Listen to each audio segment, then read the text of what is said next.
Hello, everyone. I'm Jim Longworth, and welcome to another edition of Triad Today, coming to you once again from the beautiful Senior Botanical Garden in Kernersville. We'll tell you more about them later on.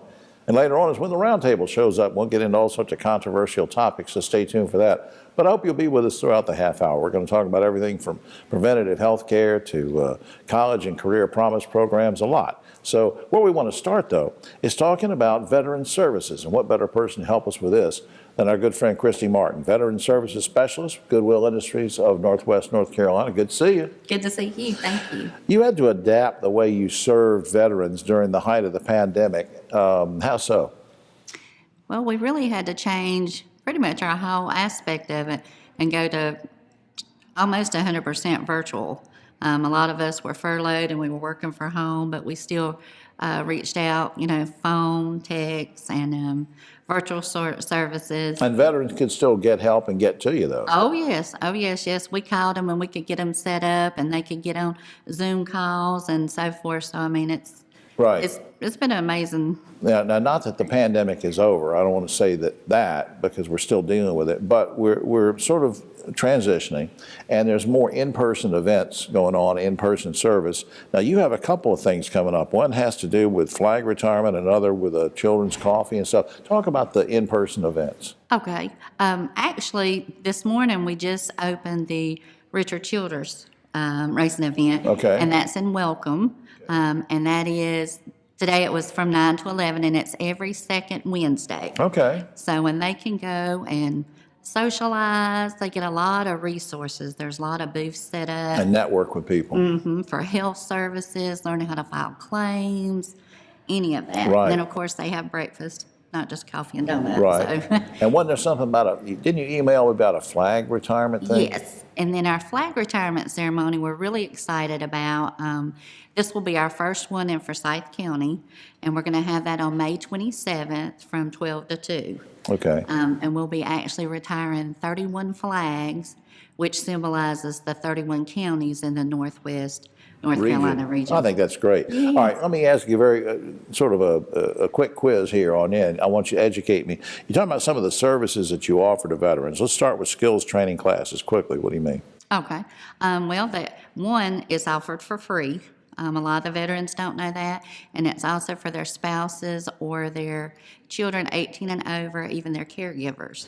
Okay. So it's a wonderful service, and we have them for welding and forklift driving, HVAC, a lot of different opportunities That's for people, great. and most of them are short-term classes. Yeah, and the veterans make great employees too. Oh, and, yes. Hiring events. What do you mean by that? Okay. We have the large-scale hiring events where we have numerous, sometimes like 30 employers, or we have a small one like we had in Elkin yesterday with just 3 employers. Okay. And they can attend in person, or again, we can do virtual interviews. And does all this fold into the what you refer to as employment services? Yes, all under workforce development and employment services. We also help them get ready with the resumes and job coaching, interview skills. A lot of them are very nervous to get back into the public. So, yeah. I can imagine. Now, you mentioned a minute ago that the skills training was free. Is there a fee for any of these kind of things that you've been talking about? No, anything that you receive at the Goodwill Career Centers are free, and that comes from the retail stores. Right. When people are shopping and they donate, all that money circulates around. That's very important. I'm glad you mentioned that because, keep donating things to the stores, to the Goodwill folks, because then they'll take them, and as Christy was saying, they'll sell them in the retail store, and the profits from that come back around. They help veterans. They help all sorts of people. Up on screen, goodwillvetservices.org is the website, or you can call 724-3621. You can also email veteranservices@goodwillnwnc.org for more information. Christy, thanks for all you do for the veterans. Thank you so much. Thank you for having me. All right. We'll be right back after this.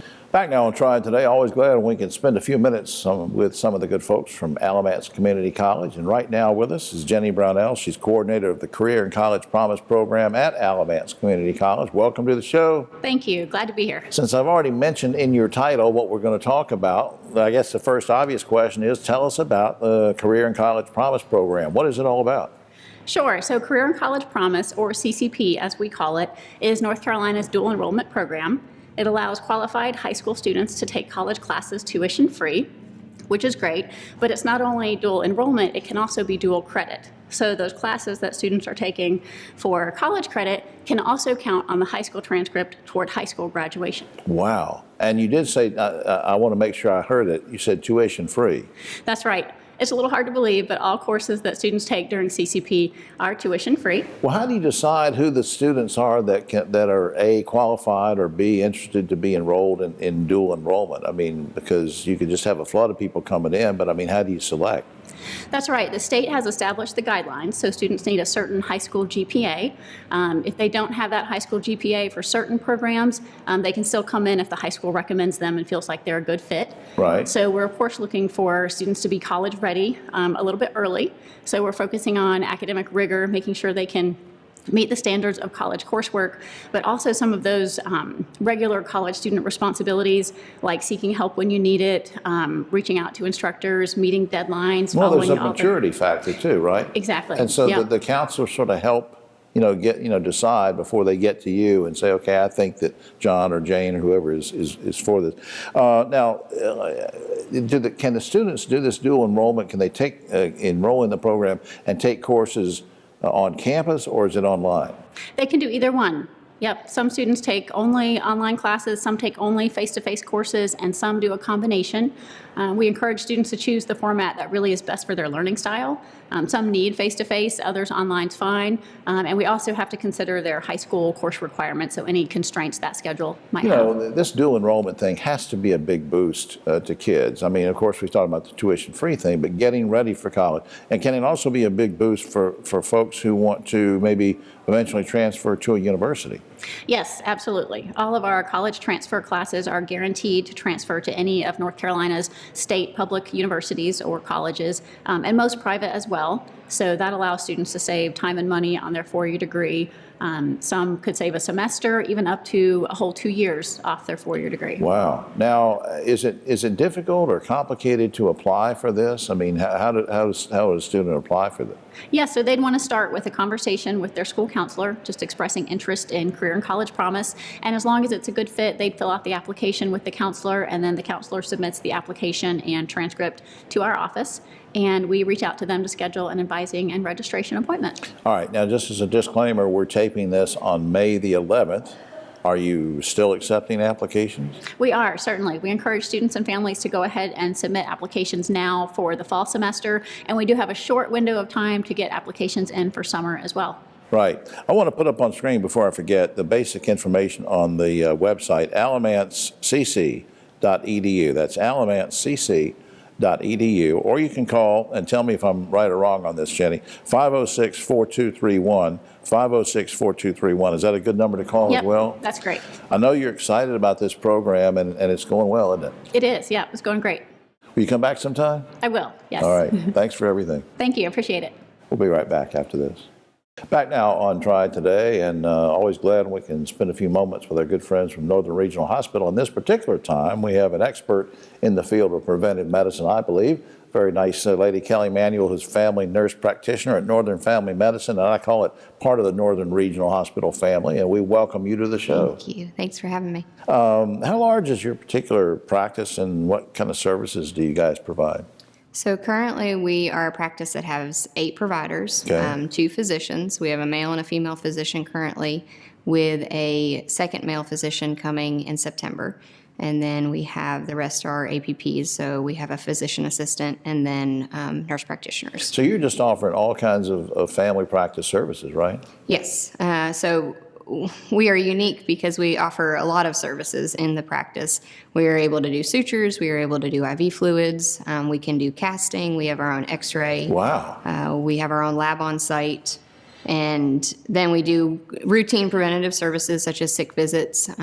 Because we're rural health, we also do a lot of chronic care management. Right. So a lot of patients see us for their diabetes, their hypertension, as well as sick visits, sinus infections, sore throats. You do it all. I think that's just great. Now, for preventative and diagnostic services that go beyond that, can they just do a hop and a skip to the hospital, or how does Yes. that work? So we are lucky because we work so closely with the hospital. So if, for instance, you came in and needed an ultrasound, I could actually call the hospital and we could usually get you in same day. There would be some waiting involved, of course, but Wow. we all work really well together, and typically the services are done at the hospital, which is a great relationship there. Right. And then we keep you close to home, and the results are usually within a day or two, which is also nice. Right. I can give testimony. I won't say, what practice or what the problem was, but I had a condition and got in the doctor's office, got referred, went to the hospital for the diagnostic, and it was pretty cool.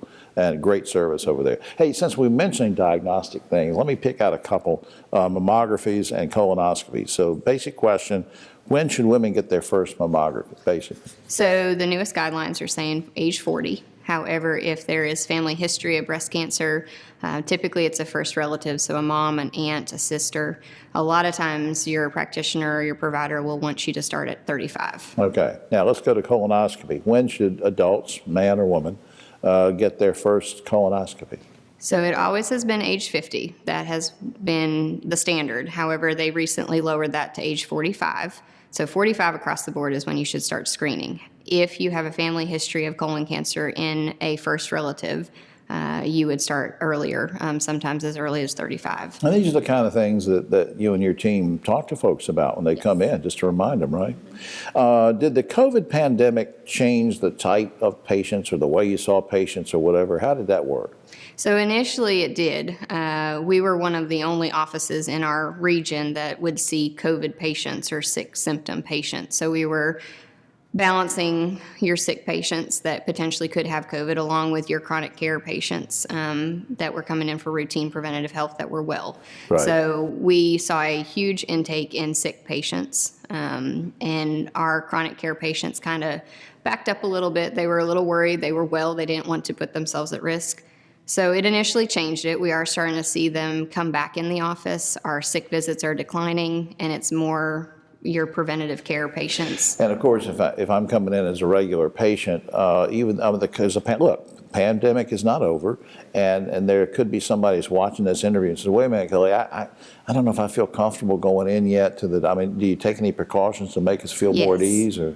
So all of us are still wearing masks in our facility in Northern as a whole. Great. When you go to the hospital, they're still screening, so we're still asking about temperature, contact with people. Visitor policy has been lessened to allow family to have visitors, and each area has their own visiting policy. But we are still taking precautions. We're trying to keep the sick away from the well. Right. And we're trying to do the best that you can. Yeah, my wife always likes to go in the exam room with me in case I cry, which is often.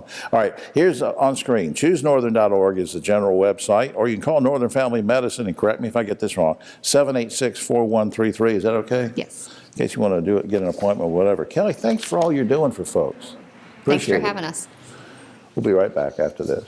Back now on Triad Today. We usually, at this point, when we're talking about High Point Theater, I say, hey, here with us is Mr. Theater. But Dave Riggs is recuperating from surgery, so he sent a very high-ranking person in the city of High Point.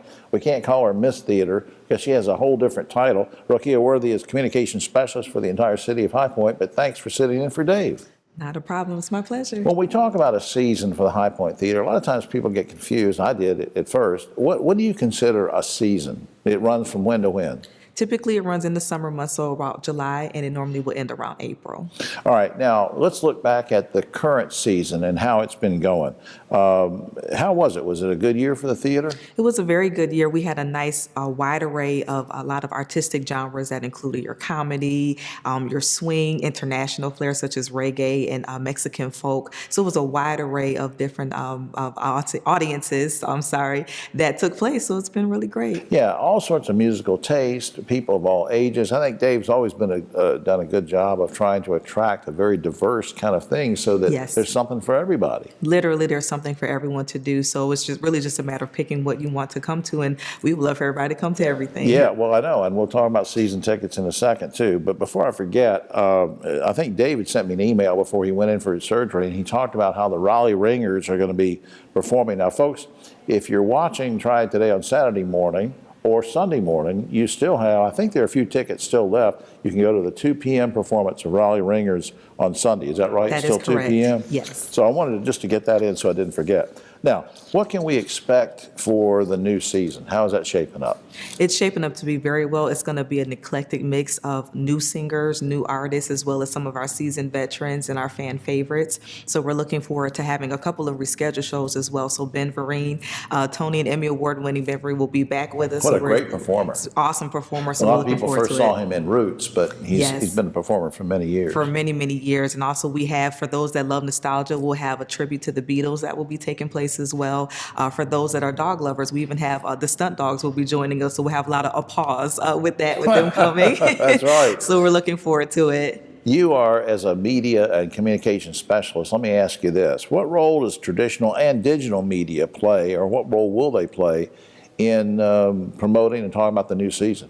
A lot of times it almost looks like traditional and digital almost play against each other, but my role is really to merge the two so you're getting the best of both worlds. So we still continue with television and newspaper and radio, but with the digital side, we want to make it interactive and really bring people into the performances that are coming so they feel a part of the audience before they even arrive at the theater. I think that's great. And Triad Today, we're sort of both. We're television, but we also send out links and social media, Absolutely. whatever. So we're trying to get with it. We do both things. I think you're doing a fabulous job. Well, I Jim. appreciate it, and we paid her to say that.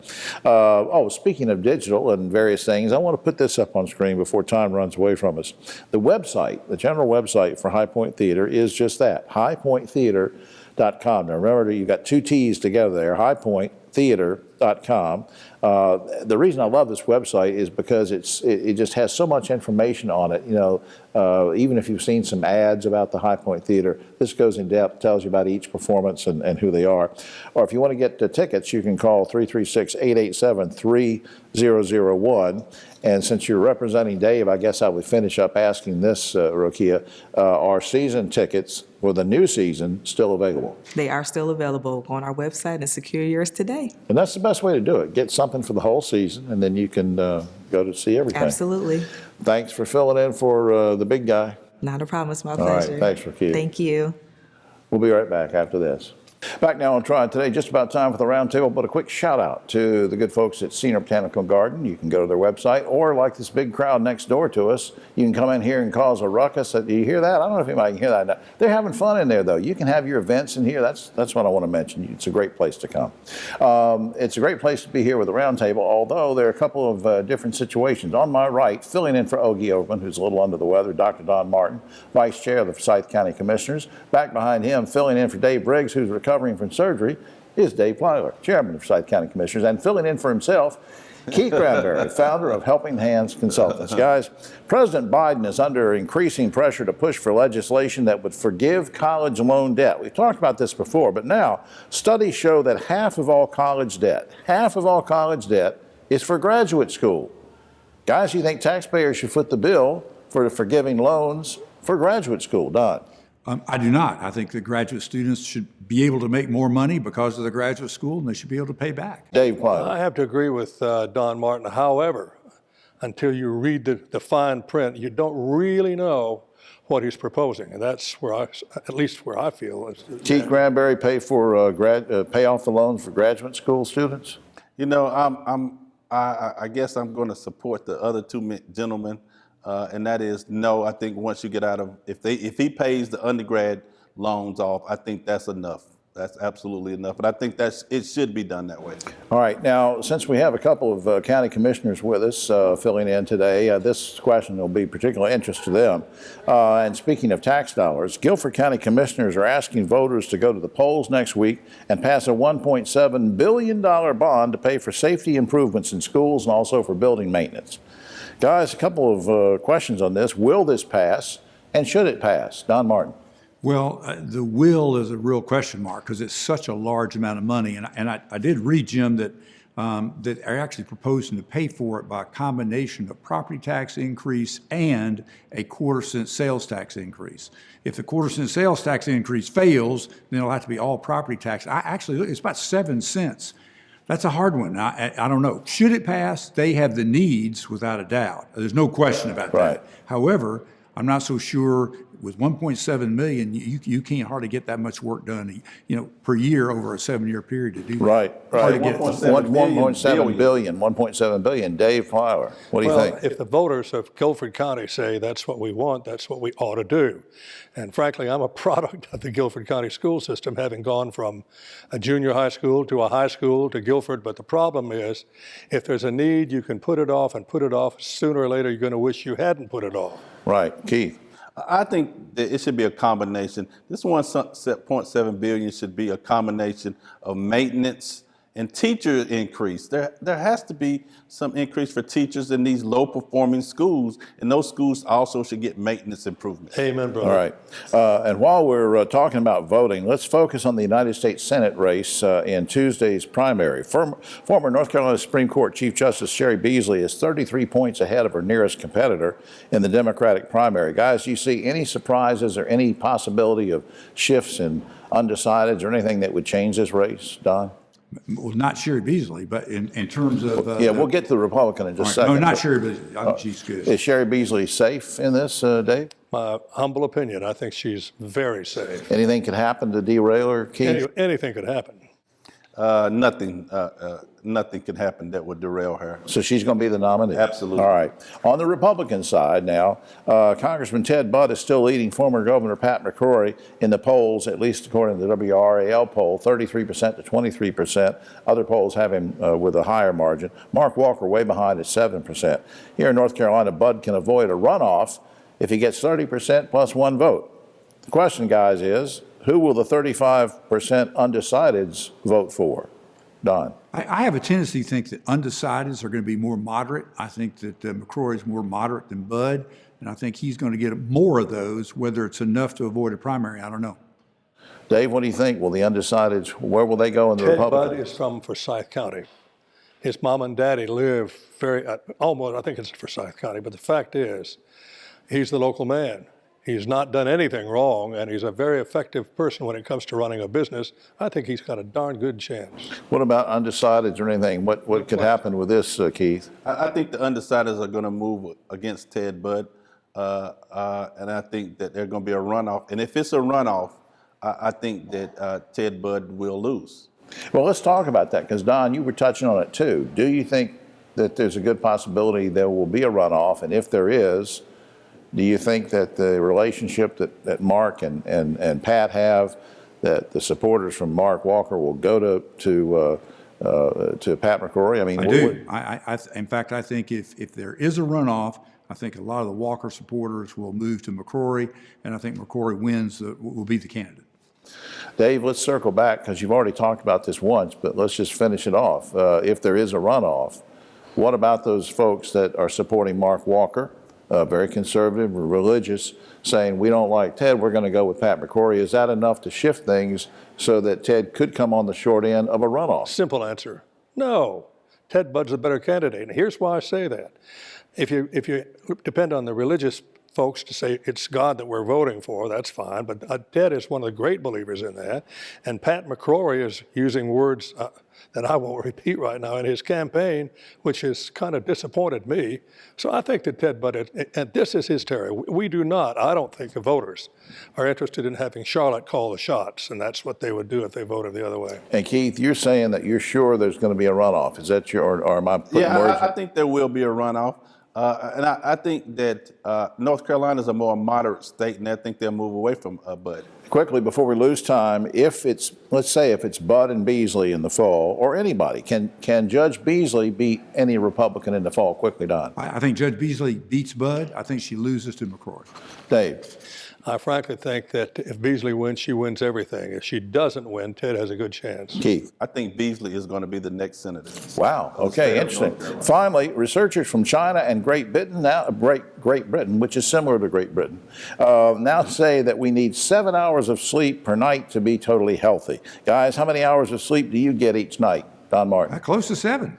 I'm healthy. Okay, Dave Plowman. I got 8 hours. You get 8. Keith. Well, last night I only got 3. I was in Augusta and I had to drive here for this show, so I only got 3 hours. Jim, 3 hours. You know, for you. Here's the thing. I'm not sure that these three guys are fully awake anyway. All right. Well, that's That's all the time. That's all the time we have. Oh, except for this. The French, let me get this right. The French Soccer League has now suspended its leading scorer, the leading player, for, how do I put this, breaking wind inappropriately in public. The guy's going to lose millions of dollars. And you thought the price of gas was high here. You understand what I'm saying? All right, for all of us here, get well to Ogie. Get well, Ogie. Yeah, we'll see you. Absolutely. All right. Get well, Ogie.